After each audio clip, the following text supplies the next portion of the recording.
Late at night, the city changes in ways most people never notice. The traffic thins out. The air feels heavier. Sounds don't travel the same way they do during the day. In this city, people have learned to ignore that feeling, and they tell themselves it's just exhaustion, just imagination.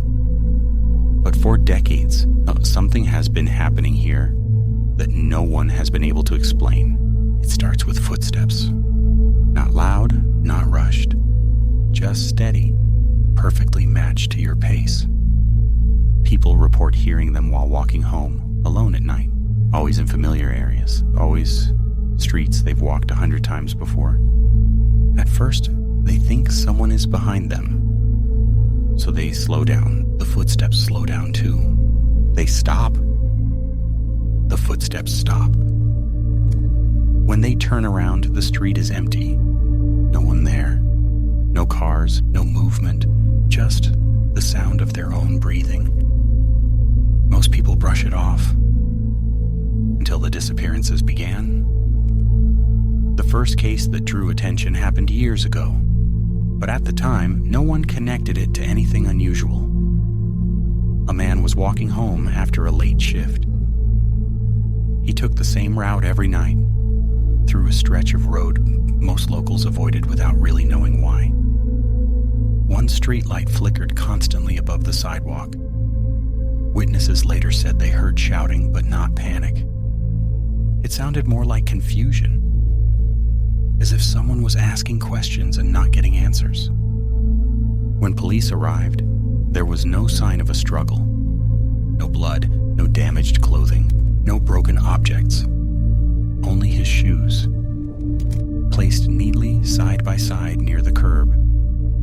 The case was written off as an isolated incident. Stress, mental health, voluntary disappearance. Then it happened again.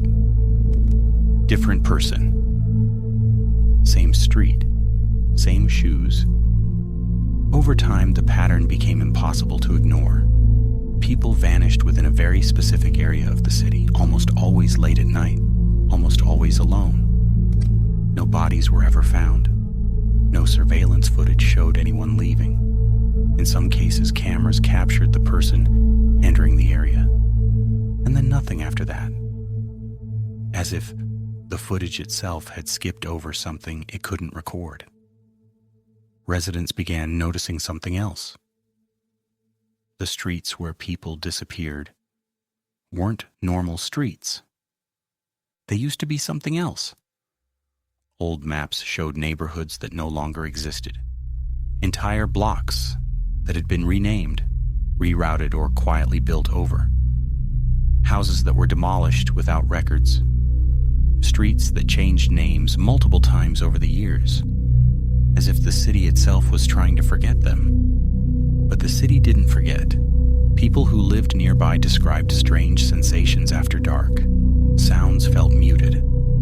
Footsteps echoed too long. Sometimes voices could be heard, low and distant, coming from empty sidewalks. Not shouting, not calling for help. Conversational. As if people were still there. Walking routes that no longer existed. City workers who performed late-night maintenance reported radios cutting out in certain areas. Streetlights would dim for no clear reason. Some claimed they felt watched, but not in a threatening way. More like being observed carefully, studied. A retired city planner eventually came forward and said the area had always been a problem. During redevelopment decades earlier, construction crews discovered underground passages that weren't on any blueprints, rooms beneath streets, doorways sealed with concrete. Some spaces were cleared, others were sealed and forgotten. Officially, none of this exists, but audio recordings do. In the late 1990s, a local radio host began collecting stories from residents. At first, it was meant to be a late-night curiosity segment. Something eerie but harmless. But as the interviews piled up, the similarities became disturbing.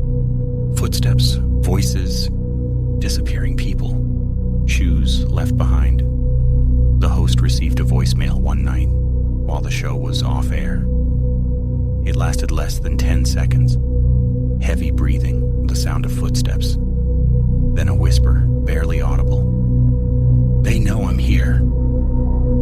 The call cut off abruptly.